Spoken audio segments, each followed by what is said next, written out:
I'm Serena Richard, and you're listening to Therapy Matters, presented by Raintree. Therapy Matters explores the ideas and innovations reshaping rehab therapy. Well, Simon, thank you so much for joining us on Therapy Matters. I'm so pleased to have you as a guest. I'd love for you to just share, who you are, what organization you're with, and then we'll get into your background and how you got started. Sure. I really appreciate it. It's always awesome talking to you. So I am a owner of First Settlement Physical Therapy. It's a family-owned practice. My mom started it a little over 25 years ago. Just one place in Marietta. Marietta, Ohio is the first settlement in like the Western Territory. So that's where the name comes from. And I have to explain that a lot as soon as you get out of Marietta. Over the years, I took over about 10 years ago, a PT by trade. I only practiced maybe 4 years and then took over family practice. And we're up to about 50 clinics, about 300 employees. And it's very rural. We're Southeast Ohio, West Virginia. So in certain parts it's suburban, but it's very rural. Mm-hmm. Yeah. So PT has been in your blood. This is just what you were meant to do? Meant to do. Maybe it's just the easy thing to do. I can remember some of my very first memories are waiting on my mom to finish her notes, playing in the parallel bars. My very first job was erasing tape decks for transcription services. Wow. And sticking sticky notes and paper charts. So it's just like, it's been the family conversation on Sundays, like PT operations, like, oh, what's grandma doing? And like, let's talk about units per visit. I've just heard it since I was 3. Yeah, that's really cool. And you mentioned, you're sort of in this rural area, regional focus. Curious how you look at retention and culture and hiring. And if you think about like supply and demand for any market. So supply of therapists, supply of people who work in your clinic, demand for your services. What are some of the dynamics that you are facing that you feel like are, maybe different or unique than what some of your other competitors or friends are also going through? Sure. Yeah. And I think that's in general unique about the PT space is often competitors are still willing to work together in everything other than, Yes. finding other patient. It's the most interesting dynamic. I've been in healthcare for a couple decades, and this is the only specialty where people are friends with each other, but also competitors, and they call each other up and tell each other everything. It's fascinating. It's cool. And I think it's actually moving in that direction even more so because especially since COVID, we're all finding ourselves in a similar place of supply not matching demand. Like that really didn't used to be the case. For a decade before COVID, it was about visit generation and SEO talks and marketing and conversion rates on free screens. How do we get that next visit? And we're just having completely different conversations because all of us have more demand in the supply. So I've been used to that in a rural area because supply of staff has always been an issue, and that's not necessarily how it's been in the metropolitan area. But I think that's bringing us together because we all have more patients than we have supply. But I think some of the things that are unique about a rural area is, it's led me to think that having a theme from who you're recruiting to what their career pathway looks like, to good retention and culture, you can have different themes, but if it's thematically consistent, you'll be in good shape. Often I categorize PTs, and I love PTs. My wife's a PT, my mom's a PT. I've been around PTs my whole life. A lot of them are looking for life-work balance, family at home. And then you have a segment of PTs that are looking to get an A in the class, climb a ladder, be given structure, and have a real pathway to XYZ.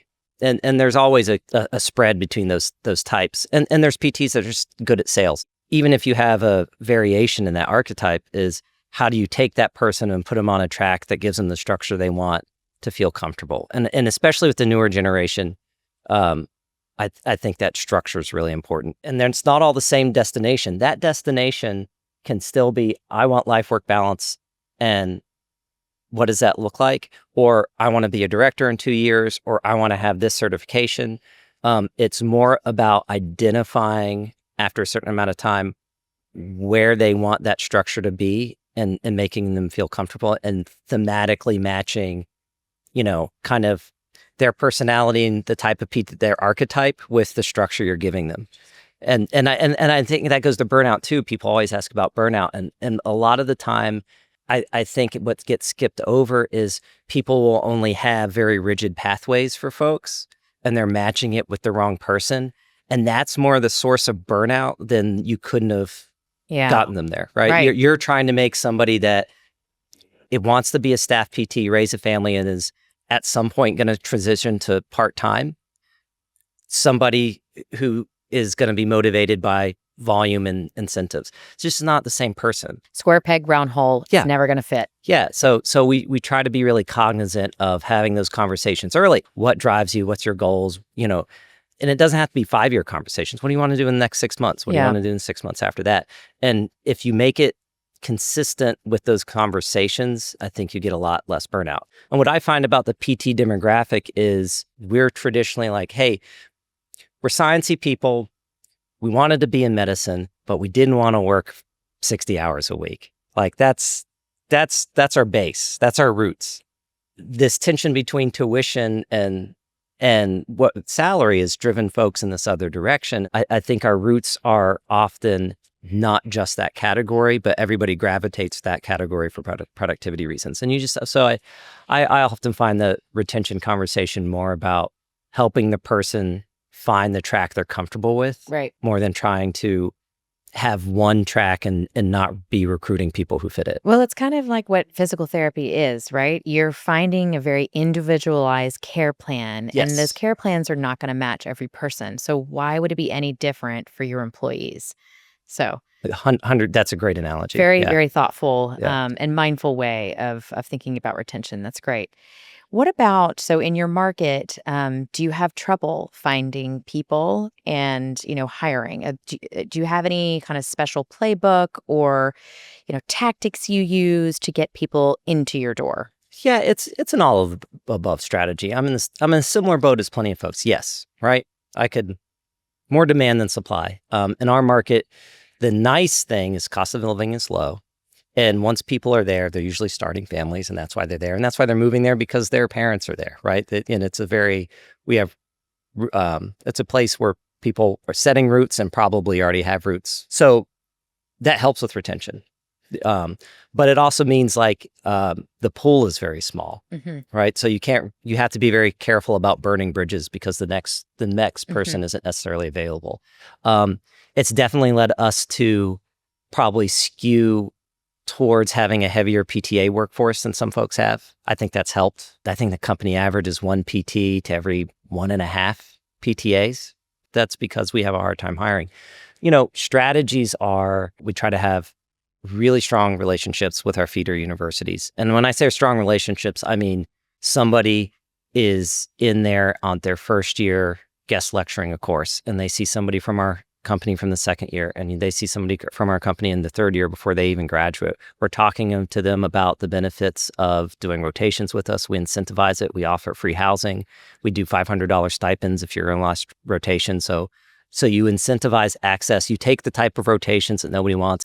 There are some schools where we take 60% of the class for their ICE rotations just to get exposure, to FSPT. Yeah. That's a great recruiting tool for you too. Yeah. We're very careful with that data, right?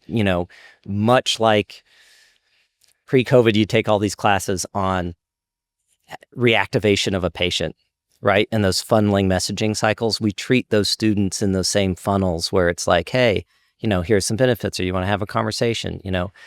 We designate people to take almost every student in their last rotation out to lunch or dinner. You're just doing that kind of work. That's really helpful. And I think the other cultural shift when I came in, there is a reticence to take a lot of students, and we really erased that where, hey, it's expected you take students. They aren't counted in our productivity measures. So, hey, if you want to see this many patients and you have a student, it's just way easier to get there. Like you have to give them the time and space to actually do a pretty good job at a CI instead of just chucking them visits. So I think that's another big part of getting the staff to the point where they're excited to take the next student rather, gosh, one more student. Can this be the only one I take this year? Because you just need to be out there and have as many contracts as possible take. And that's new graduate. I think not the new graduate is some novel things we've done that not everybody can do. They're expensive. We're pretty flexible on when people get benefits. So 24 hours with us Wow. is all it takes to get health insurance. That's amazing. One of the things that helps me recruit and helps me have a kind of zeitgeist of the system, and I tell my people to do all the interviews. Like, we always have ads up, even if we're not hiring. I take any resume that comes through. I interview the person, even if they're not in an area that I don't want to be, even if their resume screams like this isn't a right fit for us. To introduce them to us, to spread word of mouth, because these are small communities. They likely have a family member. Yeah, reputation matters. But the other thing is to learn what's going on in their settings. One of the things we're encountering, not being able to have enough supply of workforce, is like, I have to figure out how to recruit out of health systems skilled and home health to be able to have enough PTs. Yes, 100%. Does it take a long time to train them? Yes. Are they behind in their skills? Yes. If you think they're going to be ready on not day one, like week 3, no, they're not, right? This is an experience-based thing, and their experience is really different. But that's how bad the supply issue is. So so after doing all these interviews and talking to them, that was the big key thing.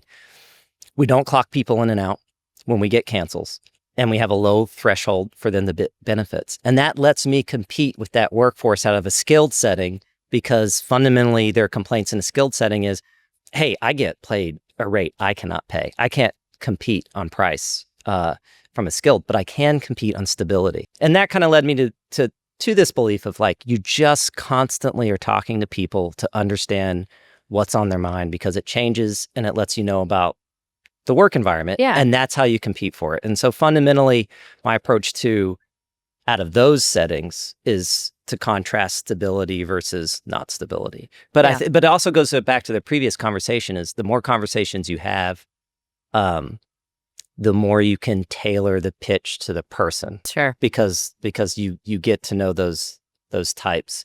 And the other thing that always drives me about like recruitment strategies is the scale doesn't matter. We started off small. We have 50 clinics, 300 employees, and that's medium. There are folks that are literally, more than an order of magnitude bigger. But it always baffles me when I hear about complicated interview processes and recruitment processes. So I'm a big believer in the first interview. The person doing that interview needs to have the parameters and the authority to say yes at the end of their interview, or at least offer the job. So I try very hard to, if I'm not doing the interview, which I can't do them all anymore, is the person doing it has the authority to make the decision immediately if they've come across somebody they like, because the timing is often really important in these conversations, and they're talking to somebody that has done that job before. Yeah. You've got a very human-centered way of recruiting, but then also keeping a pulse on the market, in the way that you're talking to potential candidates about what matters to them and what's going on with them. It's very interesting to have that frame, as opposed to what, could happen, which is, let's just see what FSPT can get out of this. You're taking it on a very human, individualized basis, which I think is very unique. What is your goal for settlement? What do you want to build your business into? It's funny. You get asked that question a lot when you get to a certain size and you're still, self-owned, and we have no debt.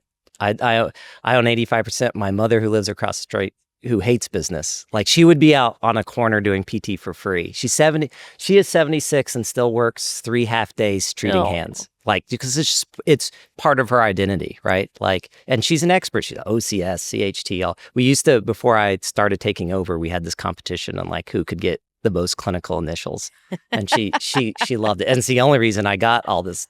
So who has more, you or your mom? Oh, I can't. She knows more about like clinical PT treatment in her pinky than I do. And my goal for our company is very much have this love for the PT workforce, both PTs, PTAs, what we do, the impact on lives. So it's really to create an environment where this old form, and I don't mean clinically, we're using the cutting edge research and all that kind of, but this long form of PT where you're treating somebody for an hour, you're not seeing a million patients a day. How do you have that model and it still be sustainable? And it's not easy when we take all insurances. So there's a bit of counter culture. I take a lot of pride, probably listen to too much punk music, in running a business that's kind of, swimming against the stream in terms of having this thing that I grew up with that is, a reasonable productivity with long form treatments,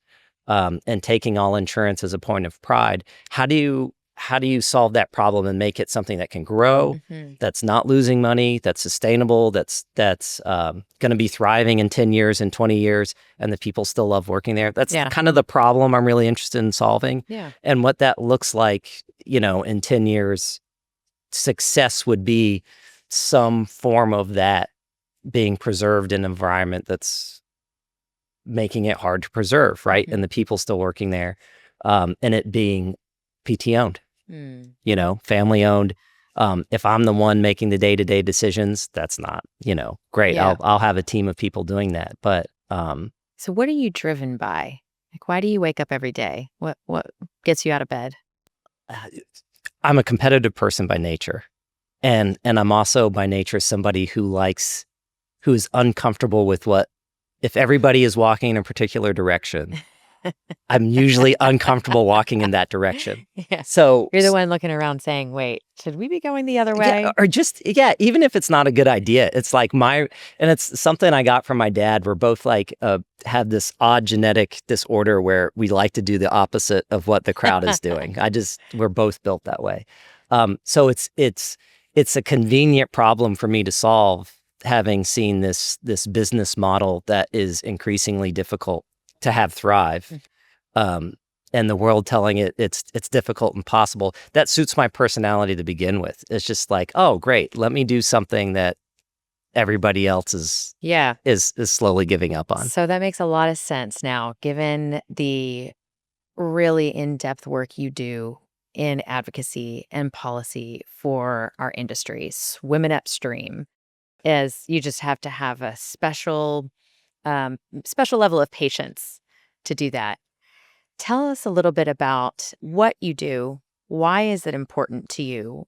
And then if there's one thing that you want the industry to be focused on as together, what would that be?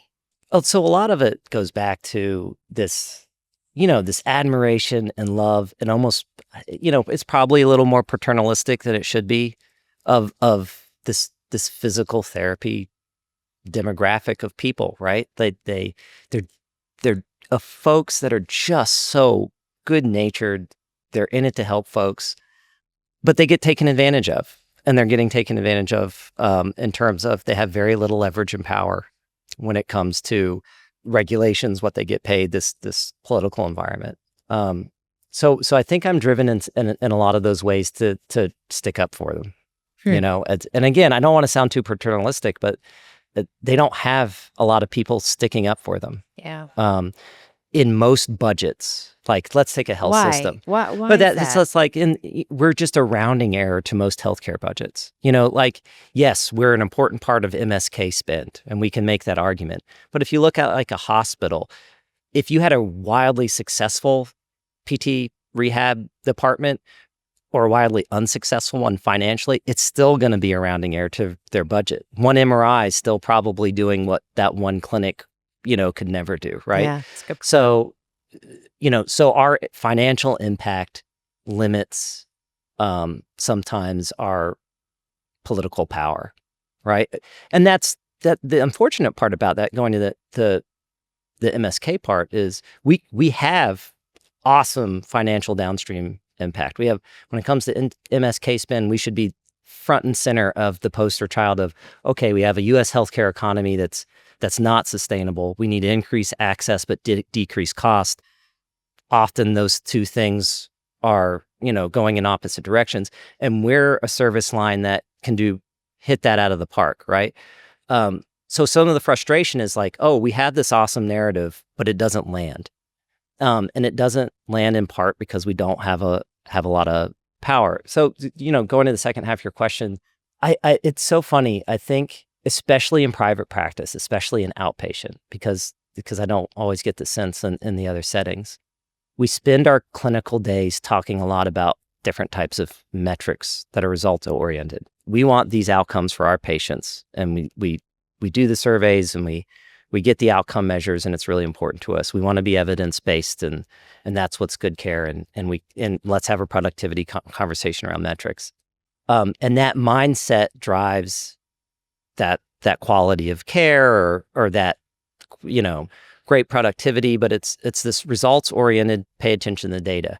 So I would suggest, if I could pick one thing for everybody to focus on, is to both demand and start paying attention about the inadequacy of the power we have. It's one of the reasons that we don't have that power is because we are not noticing it, not talking about it, not expecting it, and not disappointed that it's not there. It's kind of like seen as, this is the way it is. I've also been around politics my whole life. We're just a very political family. I've helped with campaigns. I've run for office before. And I think even if you compare our profession to other professions and, forget the money aspect, you just look at the number of members we have in our association and stuff, there's some real comparables there. But the thing that's lacking is our expectation, our bar of what should be happening is so much lower than everybody else's. But you should have high enough expectations to pay attention and realize, like, we're the outlier. Yeah. We are not doing a good job at this. And I think the second we reach kind of a mass expectation and pushing back on whoever's actually influencing this stuff, we get a little more angry about it, and meet that threshold, because there's that general frustration out there, but it always means like, yeah, but we can't do anything about it. We don't do politics well as an industry, and we should expect better. I love that. And there's something, so there's the emotional side of getting angry and knowing that, hey, look, this isn't right. Something needs to change here. There's also the data-driven approach, which organizations like APTQI do an excellent job of bringing the data of how this industry is actually helping save money, not add to the expensive burden that healthcare is creating on our country. And I think the two go really hand in hand with each other, because I think at the core of it might be a belief challenge. Maybe they don't understand where they are, the importance of where they are in the patient journey. We're the only part of that patient journey which is perfectly suited to align on outcomes, right? And to track those outcomes and to see exactly how what you are doing is benefiting that patient. And so it feels like there's a belief plus like a data support challenge that maybe everybody needs to start aligning and swimming in the same direction, even if it is upstream. Yeah. But do you think that there's something there? Yeah, no, we have such a fantastic narrative. So I do a lot of meetings, and I've been on Capitol Hill plenty. And one of my favorite things to just see the light switch flip, you usually are talking to aides, not the actual elected official, but I've talked to them too, is we are incredibly frontline and we are incredibly low cost. And so one of the examples I give them is, in my hometown, you can't really get a MRI for less than $2,000. And that's diagnostic. You haven't even begun to treat anybody. Wow. $2,000 for us is like 6 weeks of PT. Yeah, that's incredible. 2 or 3 times a week. And so when you walk them through that very simple example, they're like, wait a minute, 6 weeks of interaction, of real intervention before you get this very expensive diagnostic care. And, imagine then put shots on that, or, some surgeries, or even in readmission rates, post-surgery. We are so low cost. Our value proposition is really easy to explain. Yeah. And it's really powerful. And that's where I go back to, it's not that we're well positioned as an industry to solve a really, really, really big problem, which is the US healthcare economy is not sustainable, right? That fundamentally they're going to be forced to take money out of the system because we won't be able to afford it. And typically that means decreasing access. So there's just not many folks that are going to be positioned to say, we can increase access and decrease spend. Wow, right? That's an awesome place to be at. And I think as an industry, we honestly, that's where the frustration comes. Most of us get that part. Yeah.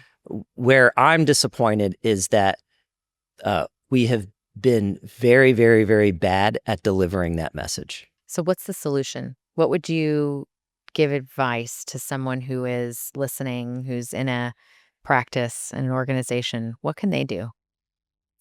So I think on the state level, there's if you really want to see immediate returns, that's where a lot of the wins are happening. And that's also where people are really accessible, especially if you're in a rural state. Like it's ridiculously easy to get in front of elected official on a state level and come up with ideas. In our own state, just in the last few years, we've passed copay legislation. We're talking about credentialing legislation. We've altered the rules of synchronous and asynchronous care and what is physical therapy. Like on the state level, you just keep hearing win after win. Now, I will say in a lot of those states, they're rural states, right? It is a much heavier lift to do something like that in Texas or California but you want to do that in all the rural states and it'll build. Our association needs to get better at politics. This is Simon Hargus talking. My personal assessment is they need to be told that they're bad at this. They need to be told, you are not meeting our expectations and you need to change. Because I view our industry level advocacy work for the last 15 years as largely performative. Their goal has been to convince us that they are doing advocacy work, but it's not been results oriented. And it's so weird because so much of the rest of our day is results oriented, but we give them a free pass when it's not results oriented on the advocacy side. And then in comparison, it's like, well, maybe politics is just hard and nobody can be results oriented. It's not the case. It really isn't when you start doing comparisons to other industries. Yeah. Yeah. Interesting. Well, I want to circle back to something that you alluded to earlier on in our conversation when you were talking about when you're growing up and you watched your mom doing notes at the Yeah. dinner table or at the breakfast table. And you also alluded to later on in the conversation around burnout, right? When we were talking about retention and culture. I'm curious because you were one of the early adopters of AI Scribe. Tell me the story of how, I mean, AI is such if you don't talk about AI, are you even an executive? But it's pretty polarizing right now because there's a lot we still don't know about it. How do you think about AI? And then what made you just decide, you know what, we're going to do it, we're going to try it? So I think some of the polarization is the term and it getting used in goofy ways. And I enter in that conversation usually as a skeptic, right? Hey, this again, paternalistic instinct of the workforce. But I also have been around long enough to have gone through some really interesting transitions in the profession of how we communicate and how we document, right? So the last time, and only 41, but the last time I saw a full caseload, we were paper. Wow. Like I've never done a full caseload, even in EMR, right? Now I've practice managed and trained people, right? And even before that, I've designed our own notes. But I remember the peak of efficiency was this dictation that then got sent off to a transcriptionist and then it'd get mailed back and we had all these folders and sticking in those notes. And man, that was, efficient. And then we got into designing our own notes and paper. So I've seen all these transitions from different ways of documentation and communication. And along with that, the parallel to documentation is also how you're communicating with the outside world, right? And from mailing, HICPIC forms to faxing them so it's been fun to be around it long enough to see those transitions. So there's something comical and reminiscent about that transcription time period when I started to look at Scribe. So, but the funny part of the story was I got this cold email saying like, hey, put your profile online and people will just like email you and talk to you for your expertise. And like, that's goofy and silly, but whatever. And I filled it out and I ended up getting this cold email from these guys from a company called Yumi, just like saying, hey, we want to talk to industry experts. And we're a medium-sized practice in a rural market. Like, I don't want to run around saying I'm an industry expert. I've just been around it a while, but I was like, I've never done this before. I signed it up. So I had this cold call with these folks, and they want to talk about RTM and they want to talk about Scribe. And I hadn't been totally introduced to the idea and entering it with some healthy skepticism. But they didn't know much about the industry. So I was telling them a little bit of history and that we hit it off. And they called me up later and like, hey, let's just, you sound interested in this stuff and I'm a curious person. So it's like, just be an advisor and help us God These Waters, and fast forward, it was Yumi and Raintree picked him up, and I convinced them to come to like their PPS. I'm like, we don't know what PPS is. It's like, let's introduce you to some folks. I think, but in that process, I used it a few times, and I think when it comes specific to scribes, and this is what has everybody so excited about AI, but that excitement sometimes then lets them assume the application can be to all things before they work out the details.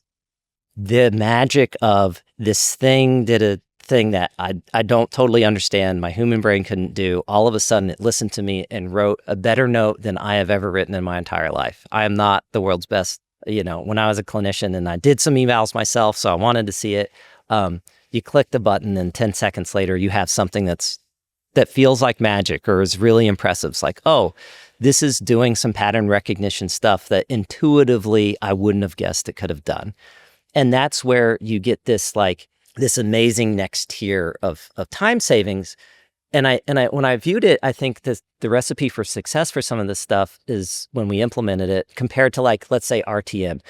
Like RTM had a really high administrative burden to get to a lot of volume. But I think when you have a real win of efficiency, the adoption of it is pretty organic after you have somebody use it the first time. And their ROI is even pretty organic. If it's that big of a change, those things don't need to be forced or have this giant administrative kind of threshold to happen. I think you immediately see that with Scribe. So we were a pretty early adopter. We're probably up to 70, 80% of our clinical staff being, if not using it on every eval, exposed to it. But I mean, the goal is even by the end of the year to use it on every eval. And as a practice manager, the reason I'm so gung-ho about that implementation is because the ROI and the satisfaction with it is so organic, right? And that's kind of one of the lessons I learned from RTM is you only have so much bandwidth. But I think that's also one of when you go back to hey, the term AI and how it's applied, and sometimes where there's justified skepticism is AI is being applied in ways where that magic happens and the gain is very organic and it's awesome. And because of the enthusiasm born out of that, they're like, let's just sprinkle it on everything. And I was comparing it that I was talking to my wife about it, and it's like, man, I like pepper on my eggs, but it's not always an easy fit that sprinkling pepper on everything's a natural thing. And so I think that some of the engineers, when they'll have wins in this, have to be careful about, hey, there is probably a way what it can do can be applied to a different problem and get that awesome solution. But too often that next version of it, I think, is misapplied. Yeah. But and they skip the institutional knowledge it requires to apply it smartly. Right. And it doesn't need an application to everything. Yeah. Yeah. And I think that's the thing is you don't have to sprinkle it on everything, but also the type of AI can be different based on the use case. Yes. But kudos to you for putting in that cold email. It changed the trajectory of our business, which is pretty exciting. It's goofy. Yeah. Yeah. Cool. It's not. Yeah. It's nothing but just weird randomness working out. Yeah. So if you could last question for you, if you could start over knowing everything you know now, is there anything that you would do differently? It's so funny because I get that question. So for FSPT, I can honestly say no. It's a struggle for me to even think of one example. I love that. And that's born out of a strategy of living a very intentional life. Yeah. If you're very careful about keeping that in mind and not putting yourself in a position to have those kind of regrets and having the amount of control and autonomy to where you put the onus on yourself to make decisions and the responsibility falls on you. It's not, and that's not me saying I've never made a mistake, but I've been able to not make the type of mistake that makes it's boy, I would have done something totally different. Sure. Even back, I was originally an art major, I chose to take over the family business and get a PT degree. I don't regret it because a lot of believing in the creative process, I applied it to my job. But no, I think that's one of the drivers of staying private, staying self-owned is to be able to answer that question. It's like that's always kind of been the end goal is Yeah. it for me. It doesn't surprise me at all because just to come full circle, you're very intentional about everything that you do. And it came through in the way that you hire and the way that you train, the way you retain, the way you think about the individualized um, career progression for the people that work for you, the way you're intentional about how you grow and scale. All of that shows and comes through. So it doesn't surprise me at all. Oh, well, thanks. I Well, appreciate that. Simon, thank you so much for joining me today. It's been a real pleasure getting to know you more. I actually learned some new stories about you, which I didn't think was possible, but I love hearing your stories. You're just such a great leader, a great inspiration to our industry, and we're so appreciative of you having the type of personality that can swim upstream and really fight for this industry in the way that you do. So thank you. Oh, thanks. Hey, listen, this is man, this is such a cool profession and such a cool group of people. This just like what we do is amazing. What we do Yeah, is super impactful, and it's made up of like just wonderful, wonderful human beings, yeah, right? So it's easy to root for them. yeah. Awesome. Well, Yeah, thank you, Simon. absolutely. Yeah. Thanks for listening to Therapy Matters, presented by Raintree. Raintree Systems is the rehab therapy software of choice. Links to learn more about Raintree Systems and anything else mentioned on today's show are available in the show notes. To learn more, go to therapymatterspodcast.com. Follow Therapy Matters on YouTube, Apple Podcasts, Spotify, and anywhere you listen to podcasts.